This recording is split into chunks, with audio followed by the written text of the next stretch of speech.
فاسألوا أهل الذكر إن كنتم لا تعلمون.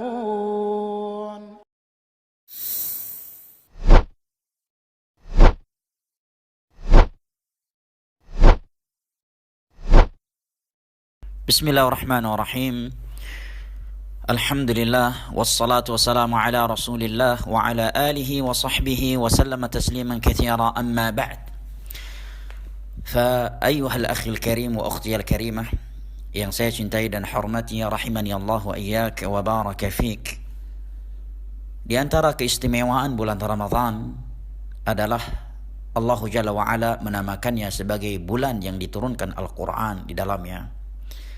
Tiada satupun bulan dari 12 bulan yang dinamakan dengan Syahrul Quran, bulannya Al-Quran, kecuali bulan Ramadan. Ialah bulan yang Allah Jalla wa Ala katakan Syahrul Ramadan alladzi unzila fihi al-Quran hudan lin-nas wa bayyinatin minal huda wal furqan. Bulan Ramadan adalah sebuah bulan yang diturunkan Al-Quran di dalamnya sebagai petunjuk untuk seluruh manusia dan penjelasan yang nyata berisikan hidayah dan Al-Furqan yang akan membedakan antara kebenaran dan kebatilan. Maka seyogyanya seorang muslim dan muslimah untuk semangat membaca Al-Quranul Karim, mentadabburinya, dan tidak pernah bosan untuk membaca Al-Quran sepanjang hidupnya, dan terkhusus di bulan Ramadan yang merupakan bulan Al-Quran. Ayat dan hadis yang menerangkan kepada kita keutamaan membaca Al-Quran sangatlah banyak. Allah Jalla wa Ala berfirman di dalam surat Al-Baqarah ayat 121, Alladzina atinahumul kitaba yatlunahu haqqa tilawatihi ulaika yu'minuna bihi wa man yakfur bihi fa ulaika humul khasirun. Mereka orang-orang yang telah kami berikan Alkitab, Al-Quran. Mereka melakukan tilawah terhadap Al-Quran dengan sebaik-baiknya tilawah. Kalimat tilawah dalam bahasa agama mencakup membacanya dengan benar, memahaminya, mengamalkannya, dan mendakwahkannya. Mereka lah orang-orang yang beriman dengannya, dan barang siapa yang kufur terhadap kitab tersebut, Al-Quran, maka mereka lah orang-orang yang merugi. Di dalam ayat ini dengan jelas Allah Jalla wa Ala menyebutkan kriteria orang-orang mukmin sejati itu adalah mereka yang benar-benar membaca Al-Quranul Karim dengan bacaan yang benar, memahaminya, mengamalkannya, dan mendakwahkannya. Di dalam surat Fatir ayat ke-29, Allah Jalla wa Ala menyebutkan bahwa orang-orang yang senantiasa tilawah Al-Quran, mereka adalah orang-orang yang sukses, yang melakukan perniagaan penuh keuntungan dan tidak akan merugi. Allah Jalla wa Ala berfirman, Innal ladzina yatluna kitaballahi wa aqamus salata wa anfaqu mimma razaqnahum sirran wa alaniyatan yarjuna tijaratan lan tabur. Sesungguhnya mereka orang-orang yang melakukan tilawah Al-Quran, membaca Al-Quran, memahaminya, mengamalkannya, dan mendakwahkannya, menegakkan salat, dan menginfakkan sebagian rezeki yang telah kami berikan sirran wa alaniyah, secara sembunyi-sembunyi dan terang-terangan. Mereka adalah orang-orang yang mengharapkan perniagaan yang tidak akan merugi. Membaca Al-Quran, mentadabburinya, adalah ciri mereka orang-orang mukmin yang dijamin hidayah oleh Allah Jalla wa Ala. Di dalam surat Az-Zumar ayat 23, Allah Jalla wa Ala berfirman, Allahu nazzala ahsanal hadithi kitaban mutashabihan mathaniya taqsha'iru minhu juludul ladzina yakhshawna rabbahum thumma talinu juluduhum wa qulubuhum ila dzikrillah dzalika hudallahi yahdi bihi man yasha' wa man yudlilillahu fama lahu min had. Allah lah yang telah menurunkan Al-Quran yang paling sempurna ucapannya, yang paling indah, dan sisi kesempurnaannya mencakup semuanya. Hati yang membuat kulit orang-orang yang takut kepada Allah bergemetar, menjadi lembut kulit mereka dan hati mereka, karena mengingat Allah Jalla wa'ala. Yang demikian itu merupakan hidayah Allah yang Allah berikan kepada siapa saja yang ia kehendaki, dan barang siapa yang ia sesatkan maka tiada satupun yang mampu memberikan hidayah kepadanya. Diriwayatkan oleh Al-Imam Al-Bukhari dan Muslim dari ibunda kita Aisyah radhiyallahu anha, Nabi sallallahu alaihi wasallam bersabda, "Al-mahiru bil Qur'ani ma'as safaratil kiramil bararah, walladhi yaqra'ul Qur'ana wa yata'ta'u fihi wa huwa 'alaihi syaq, lahu ajran." Orang yang mahir dengan Al-Quran, maka dia akan bersama malaikat-malaikat mulia lagi dan baik. Dan orang yang membaca Al-Quran terbatah-batah ketika membacanya, dia susah membaca Al-Quran karena mungkin lidahnya yang tidak normal, atau dia baru belajar membaca Al-Quran sehingga ketika membacanya dia terbatah-batah, wahwa alaihi syaq, dan berat baginya ajaran, dua pahala membaca dan pahala berusaha membacanya walaupun ia merasa berat. Diriwayatkan oleh Imam Muslim dari Uqbah bin Amir radhiyallahu anhu, beliau menyatakan, kharaja alaina Rasulullah sallallahu alaihi wasallam wa nahnu fi shaffah. Suatu ketika Nabi sallallahu alaihi wasallam keluar bertemu dengan kami, dan saat itu kami sedang di Suffah. Beliau menyatakan, ayyukum yuhibbu an yaghduwa kulla yawmin ila Budhan aw ila al-Aqiq fayati minhu binaqataini qaumawain fi ghairi ithmin wala qati'ati rahm. Siapakah di antara kalian yang mau pergi setiap hari ke Budhan atau Aqiq, kemudian dia pulang membawa 2 onta yang besar tanpa melakukan dosa dan memutuskan silaturrahim? Maka para sahabat menjawab, kulluna nuhibbu dzalik, semua kita pasti menginginkan itu. Bagaimana seorang tidak menginginkan 2 onta besar, kalau di masa sekarang 2 mobil mewah, 2 mobil mahal, tanpa melakukan dosa dan tanpa memutuskan silaturrahim. Tatkala para sahabat yang menjawab demikian, maka Nabi SAW menjawab, afala yaghdu ahadukum fil masjid أو إلى المسجد فيتعلم أو فيقرأ آيتين من كتاب الله عز وجل خير له من ناقتين، وثلاث خير له من ثلاث، وأربع خير له من أربع، ومن أعدادهن من الإبل. Tidakkah salah satu di antara kalian pergi ke masjid, dia belajar atau membaca 2 ayat Al-Quranul Karim, itu jauh lebih baik daripada 2 onta, 3 ayat lebih baik daripada 3 onta, 4 ayat lebih baik dari 4 onta dan dari seluruh jumlah onta. Diriwayatkan oleh Al-Imam Bukhari dan Muslim dari Abu Musa Al-Asy'ari radhiyallahu anhu, Nabi sallallahu alaihi wasallam bersabda, "Mathalul mu'mini alladhi yaqra'ul Qur'ana mathalul utrujah rihuha thayyib wa ta'muha thayyib."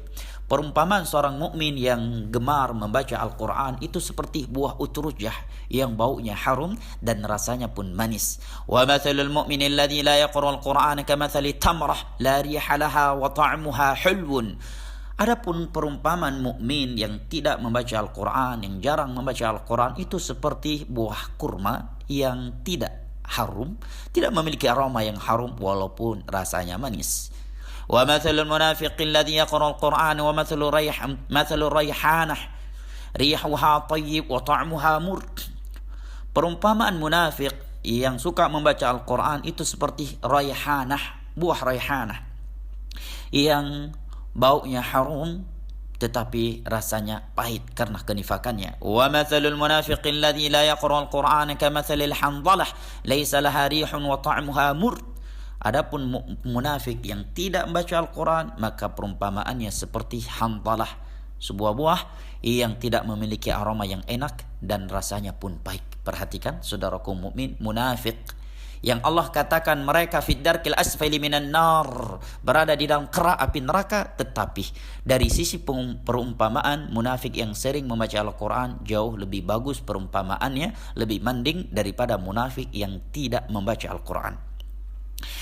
Al-Quran akan memberi syafaat kepada setiap orang yang membaca dan mengamalkannya pada hari kiamat, wahai saudaraku. Diriwayatkan oleh Imam Muslim dari hadis Abi Umamah Al-Bahili radhiyallahu anhu, Rasulullah sallallahu alaihi wasallam bersabda, "Iqra'ul Qur'ana fa innahu ya'ti yaumal qiyamati syafi'an li ashabihi." Sering-seringlah kalian membaca Al-Quran, karena Al-Quran pada hari kiamat akan memberikan syafaat kepada orang-orang yang membaca dan mengamalkannya. Di dalam hadis yang diriwayatkan oleh Imam Muslim dari Nawas bin Sam'an radhiyallahu anhu, Rasulullah sallallahu alaihi wasallam bersabda, yu'ta yaumal qiyamati bil Qur'an wa ahlihi alladhina kanu ya'maluna bihi fid dunya taqdumuhu suratul Baqarah wa ali Imran tuhajjani an sahibihima pada hari kiamat nanti didatangkan Al-Quran, dan orang-orang yang dahulu mengamalkan Al-Quran ketika di dunia, Al-Baqarah dan Ali Imran, akan membela orang-orang yang membaca dan mengamalkannya ketika di dunia. Apa yang membuat kita enggan membaca dan belajar Al-Quran, sedangkan Rasulullah SAW bersabda, khairukum man ta'allama Al-Quran wa 'allamah. Sebaik-baik kalian adalah orang yang mau belajar dan mengajarkan Al-Quran. Hadis riwayat Al-Imam Al-Bukhari dan Utsman bin Affan radhiyallahu an. Apa yang membuat kita pelit, kikir, seakan-akan tidak memiliki waktu untuk membaca Al-Quran, sedangkan Rasulullah SAW bersabda, man qara'a harfan min kitabillahi falahu alhasanatu walhasanatu bi'ashri amsalha wa la aqulu alif lam mim harf walakin alif harf wal lam harf wal mim harf. Barang siapa yang membaca satu huruf dari Al-Quran, baginya satu kebaikan, dan satu kebaikan tersebut dilipat gandakan menjadi 10 kebaikan, dan aku tidak menyatakan alif lam mim itu sebagai satu huruf, tetapi ia 3 huruf. Alif 1 huruf, lam 1 huruf, mim 1 huruf. Hadis riwayat Al-Imam Tirmidzi dari Abdullah bin Mas'ud radhiyallahu an. Dengan membaca alif lam mim, seorang hamba akan mendapatkan minimal 30 pahala di sisi Allah Jalla wa ala. Apalagi jika dia membaca lebih dari itu. Apa yang membuat kita enggan membaca Al-Quran, sedangkan Nabi kita SAW bersabda, yuqalu li sahibil Quran iqra wartaqi warattil kama kunta turattilu fid dunya fa inna manzilaka inda akhir ayatin taqra'uha. Akan dikatakan kepada sahibul Quran di hari kiamat, baca, ya, naiklah tingkatanmu dan tartillah Al-Quran sebagaimana engkau mentartilnya ketika di dunia. Sesungguhnya kedudukanmu itu berada di akhir ayat yang engkau baca. Maksudnya semakin banyak ayat yang dia baca, maka semakin tinggi pula kedudukannya di sisi Allah. Hadis ini diriwayatkan oleh Al-Imam Abu Daud dari Abdullah bin Amr bin As radhiyallahu anhuma. Terlebih lagi jika sebagian orang kumpul di masjid, mereka membaca Al-Quran, salah satu di antara mereka membaca dan yang lain menyimaknya dan saling bergantian, maka keutamaan di atas keutamaan yang akan Allah berikan kepada mereka. Di dalam sebuah hadis yang diriwayatkan oleh Imam Muslim dari Abu Hurairah radhiyallahu an, Rasulullah sallallahu alaihi wasallam bersabda, "Wa majtama'a qaumun fi baitin min buyutillah yatluna kitaballahi wa yatadarasunahu fima bainahum illa nazala 'alaihim sakinah wa ghasyiyatuhumur rahmah wa hafathumul malaikah wa dzakarahumullahu fi man 'indah." Tidaklah ada sebagian kaum berkumpul di rumah Allah, membaca ayat-ayat Allah, kitab Allah, dan mereka mempelajarinya sesama mereka, melainkan akan turun kepada mereka sakinah ilahi, tercurahkan kepada mereka rahmat malaikat Allah meliputi mereka, dan Allah akan menyebut-nyebutkan mereka dengan pujian dan sanjungan di hadapan malaikat-malaikat yang ada di sisinya. Karena mulianya orang yang membaca Al-Quran, yang sering membaca Al-Quran, kita dianjurkan untuk cemburu terhadapnya. Di dalam sebuah hadis yang diriwayatkan oleh Imam Al-Bukhari dan Muslim dari Abdullah bin Umar radhiyallahu anhuma, Nabi SAW bersabda, la hasada illa fi ithnatain. Tidak boleh cemburu, iri kepada seseorang kecuali kepada 2 orang, dalam 2 hal. Yang pertama, rajulun atahu Allahul Quran fahuwa yaqumu bihi ana al-laili wa ana an-nahar, adalah orang yang diberikan Al-Quran oleh Allah, memiliki hafalan, semangat membaca Al-Quran, siang dan malam dia selalu membaca Al-Quran. Yang kedua adalah rajulun atahu Allahu malan fahuwa yunfiquhu ana al-laili wa ana an-nahar, adalah orang yang diberikan harta kemudian dia gemar berinfak di siang dan malam hari. Akhil karim wa ukhtiyal karimah rahimani Allah wa iyyak. Apabila di bulan Ramadan kita tidak semangat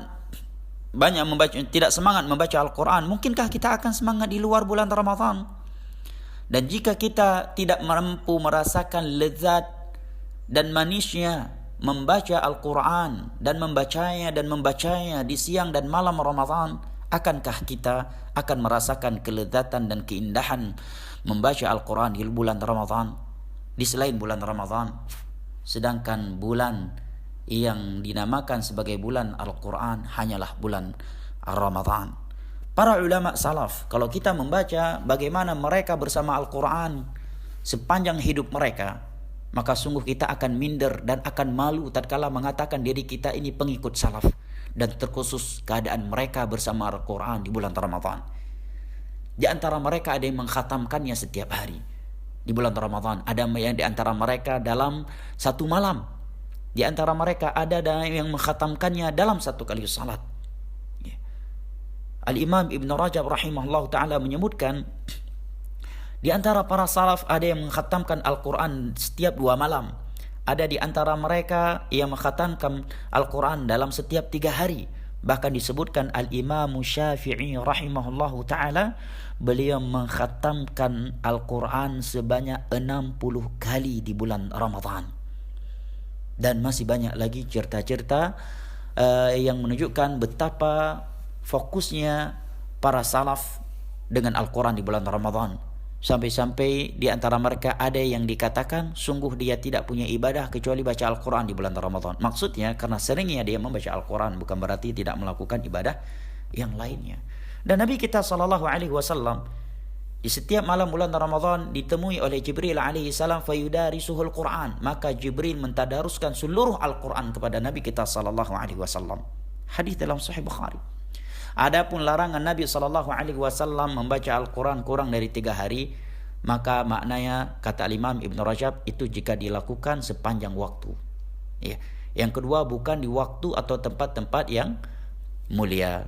Adapun di tempat yang mulia seperti Masjidil Haram, Masjid Nabawi, atau di waktu-waktu mulia seperti bulan Ramadan, maka itu tidaklah terlarang, karena sungguh di antara para sahabat, para tabi'in dan ulama salaf yang datang setelah mereka ada yang mengkhatamkan Al-Quran kurang dari 3 hari di bulan Ramadan, atau sebagian mereka ketika bersalat di depan Ka'bah. Nah, akan tetapi bagi seorang yang membaca Al-Quran hendaknya memperhatikan adab-adab ya, ketika membaca Al-Quranul Karim yang telah disebutkan oleh para ulama yang hendaknya ia kaji ya, karena di sana para ulama telah menyebutkan adab-adab yang hendaknya dijaga oleh seorang yang membaca Al-Quran ya. Adab yang mereka sebut itu ada yang wajib, ada yang sifatnya sunnah. Naam. Barakallahu fikum, semoga bermanfaat. Wassalamualaikum warahmatullahi wabarakatuh.